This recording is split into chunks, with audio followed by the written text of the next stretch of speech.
Hello lovely viewers, আসসালামু আলাইকুম। Cooking and handcraft চ্যানেলে আপনাদের সবাইকে স্বাগতম। আজ নিয়ে এসেছি এক দুর্দান্ত রেসিপি।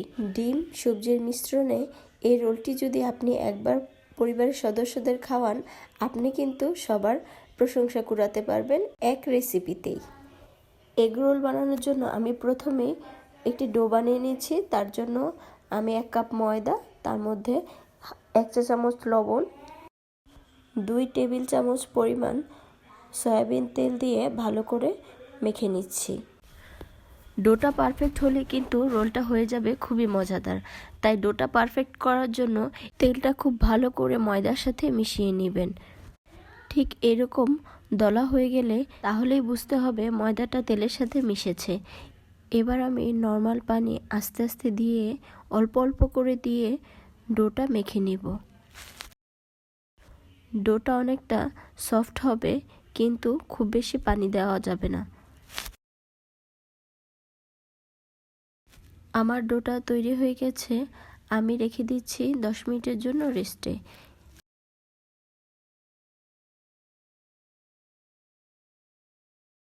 আমি একটি ফ্রাই প্যানে একটি ডিম দিয়ে তাতে সামান্য পরিমাণ লবণ দিয়ে এটাকে ঝুরো ঝুরো করে নিচ্ছি।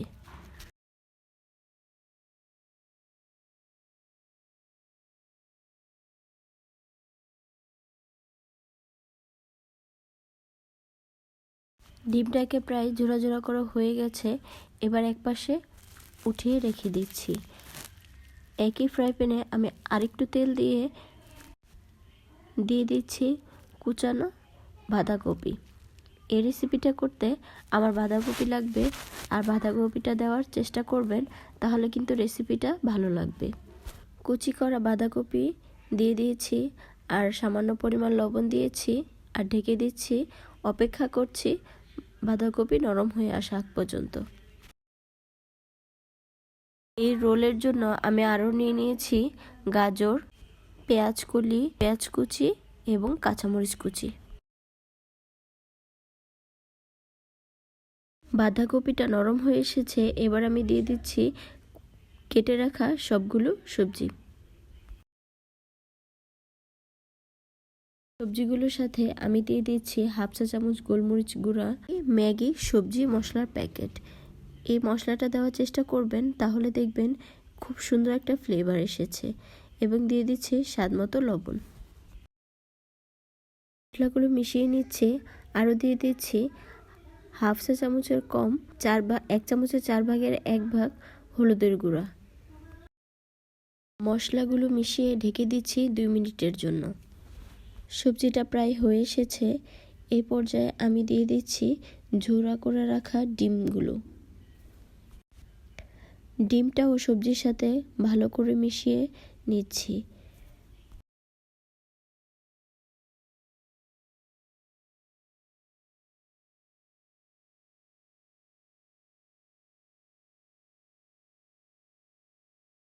রোলের পোরটা প্রায় হয়ে এসেছে। এবার আমি দিয়ে দিচ্ছি কুচি করা ধনেপাতা।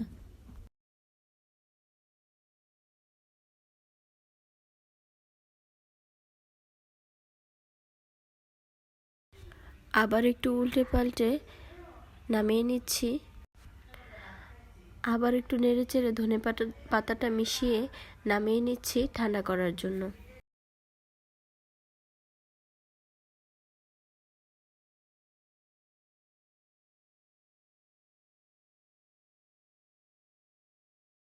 পোরটা ঠান্ডা হতে হতে আমি এদিকে বানিয়ে নিচ্ছি সিল করার জন্য 1 চামচ পরিমাণ ময়দা এবং 2 চামচ পরিমাণ পানি দিয়ে এই ব্যাটারটা আমি করে নিচ্ছি।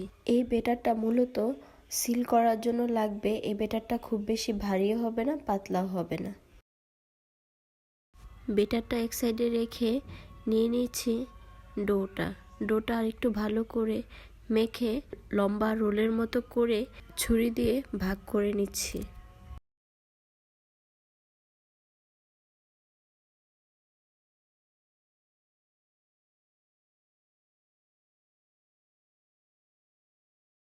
ছুরির সাহায্যে যতগুলো রোল হবে ঠিক ততটাই ভাগ করে নিলাম। এবার রোলের একটি ডো নিয়ে বেলুনের সাহায্যে এটাকে কিছুটা বেলে রুটির মতো করে নিয়েছি। রোলের শীটটা রেডি করতে করতে পোরটাও ঠান্ডা হয়ে গেছে। একটি চামচের সাহায্যে সবজির পোরটা আমি মাঝ বরাবরই দিয়ে দিচ্ছি। সিল করার জন্য যে বেটারটা তৈরি করেছিলাম সেই বেটারটাও আমি চামচের সাহায্যে সাইড দিয়ে লাগিয়ে দিচ্ছি।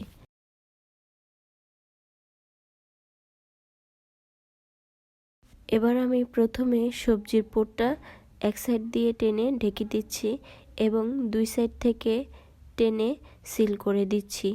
আমার ভিডিও দেখে আশা করি বুঝতে পারবেন এবং চেপে চেপে রোলটা করে নিচ্ছি।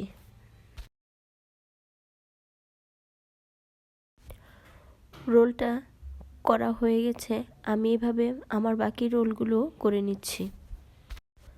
চুলায় একটি ফ্রাই প্যান বসিয়ে দিয়েছি এবং তাতে পরিমাণ মতো তেল দিয়ে রোলগুলো ছেড়ে দিচ্ছি। আমি চুলার আঁচটা মিডিয়াম রেখেছি এবং উল্টে পাল্টে ভেজে নিচ্ছি। বেশ কয়েকবার উল্টে পাল্টে দিচ্ছি।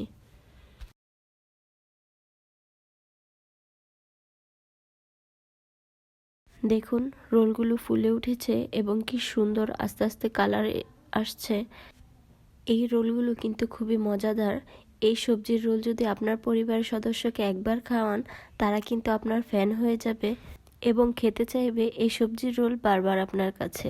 রোলগুলো প্রায় ভাজা হয়ে গেছে, আমি উঠিয়ে নিচ্ছি এবং একে একে আমি সবগুলো রোল ভেজে নিচ্ছি। আমার রোলগুলো পরিবেশন করে নিচ্ছি। দেখুন রোলগুলো কত সুন্দর হয়েছে। রেসিপিটি যদি ভালো লেগে থাকে লাইক, কমেন্ট, শেয়ার করে আমার পাশে থাকার অনুরোধ রইল। ধন্যবাদ সবাইকে এতক্ষণ পাশে থাকার জন্য। আবারও নিয়ে আসবো নতুন কোনো রেসিপি শেয়ার করতে আপনাদের সাথে।